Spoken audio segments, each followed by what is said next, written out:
For the first time in 20 seasons, something happened on Sister Wives that no one expected. Not a fight. Not a meltdown. Not another excuse. A man calmly looked Kody Brown in the eye, on camera, and dismantled everything he's been hiding behind for decades. No shouting. No insults. Just clarity. And Kody had absolutely nothing to say.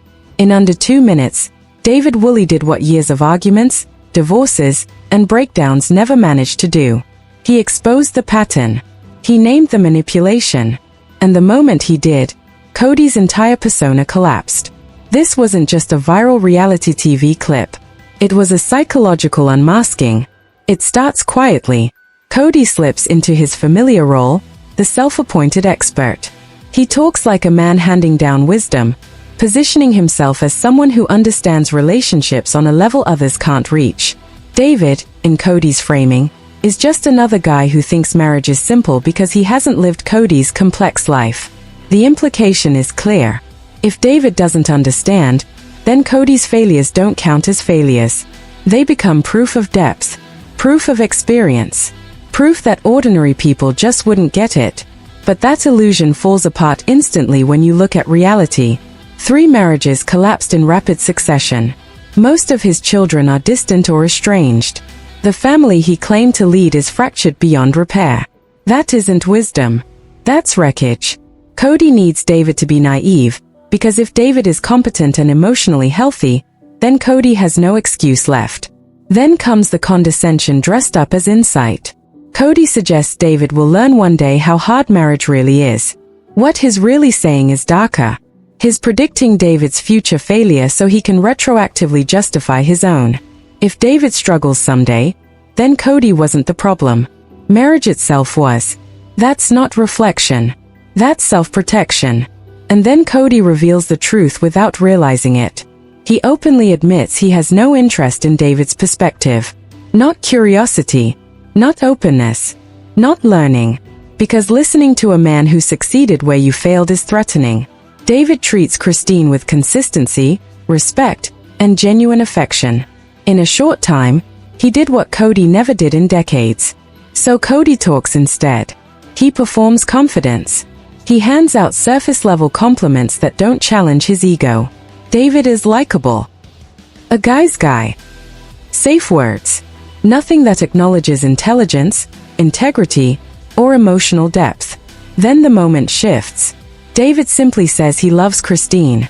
That's it. No speech. No drama. Just love.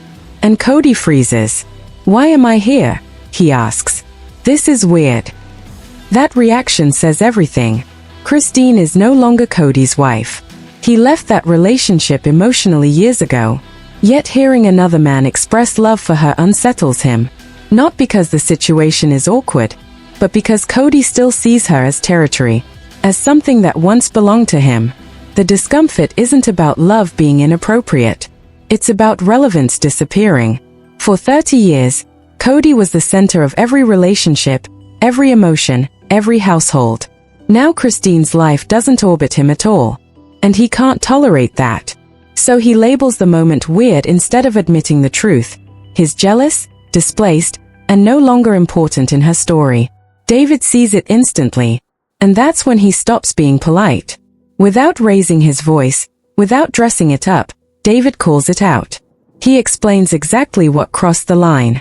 When Kody told Christine, "I did love you," in front of him, that wasn't honesty. It wasn't vulnerability. It was intrusion. It was about power.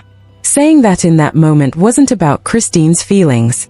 It was about reminding everyone that Kody came first. About inserting himself into a relationship that no longer involves him. About quietly competing with the man Christine chose. David names it for what it is: disrespect. Not because he's insecure. Not because he's threatened. But because healthy people recognize boundaries. And Kody ignored them. Then David drops the detail that changes how the entire interaction is understood. Kody wasn't there out of generosity or growth.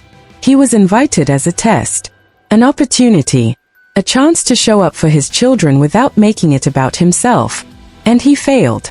Because instead of focusing on the kids, instead of reading the room, instead of supporting the moment, Kody focused on what he wanted to say, what he wanted to feel, what he wanted acknowledged. That's the pattern. David sums up decades of dysfunction in a single sentence. Everything revolves around what Kody wants. No yelling follows. No rebuttal. No clever reframing. Just silence. And that silence is devastating. Because Kody can argue with anger. He can dismiss emotion.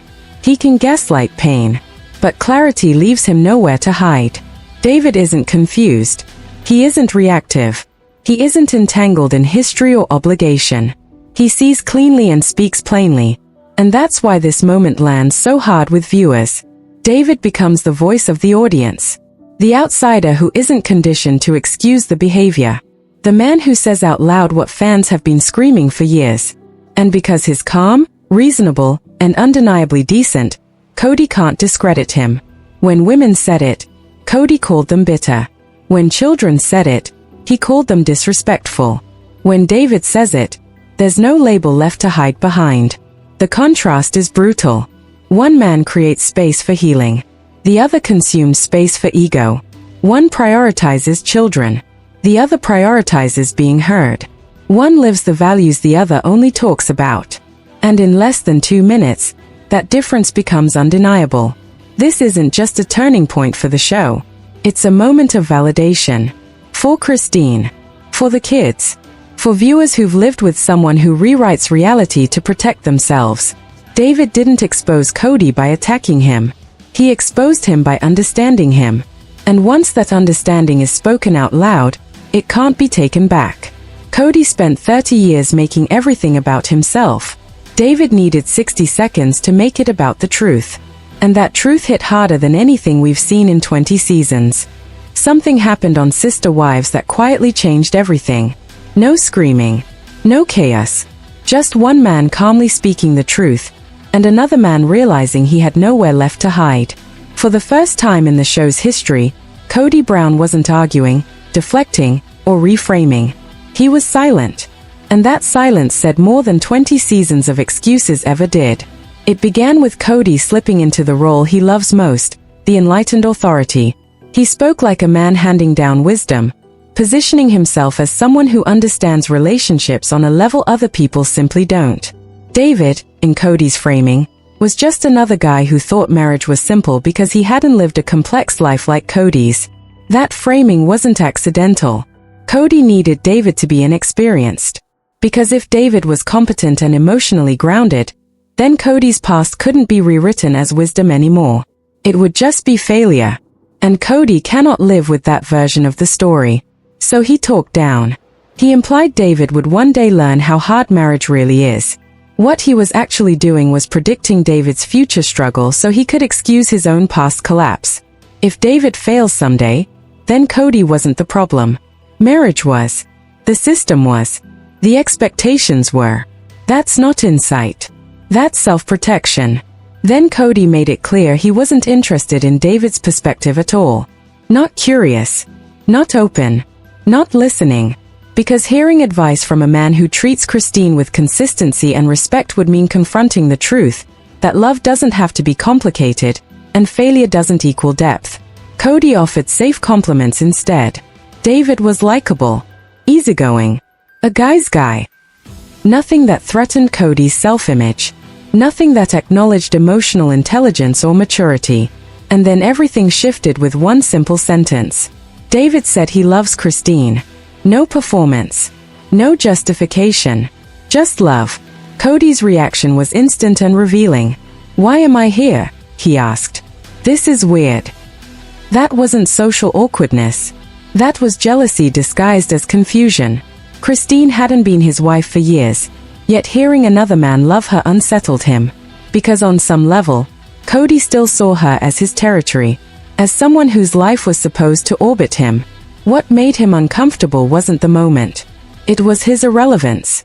For decades, Kody was the center of every relationship, every emotion, every household.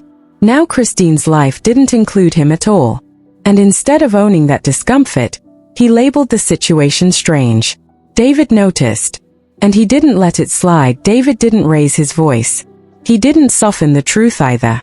He simply named what had just happened, and in doing so, he stripped Kody of the one thing he always relies on, confusion. David explained that there was a moment that bothered him deeply. Not because of jealousy, not because of insecurity, but because it crossed a line.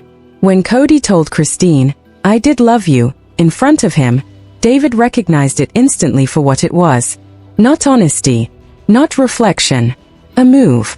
That sentence wasn't meant to heal anything. It wasn't about Christine's feelings. It was about Kody inserting himself where he no longer belonged. A subtle reminder of history. A quiet attempt to reclaim relevance. A way of saying, "I was here first," without saying it out loud. David called it out as disrespect.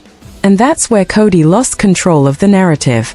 Because David wasn't reacting emotionally. He was analyzing behavior. He explained it in simple terms: basic respect between men. You don't undermine another man's relationship. You don't create doubt. You don't pull someone backward into the past for your own ego. Kody didn't misstep accidentally.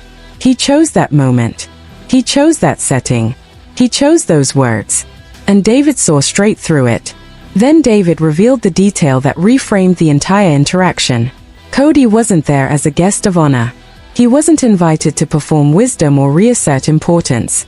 He was invited for one reason only: the kids. This wasn't a favor to Kody. It was a test. David wanted to see if Kody could show up without centering himself. If he could support his children without making it about his feelings. If he could read the room and act accordingly. And Kody failed immediately. Instead of focusing on the kids, he focused on what he wanted to say. Instead of supporting the moment, he redirected it toward his own discomfort. Instead of respecting boundaries, he crossed them.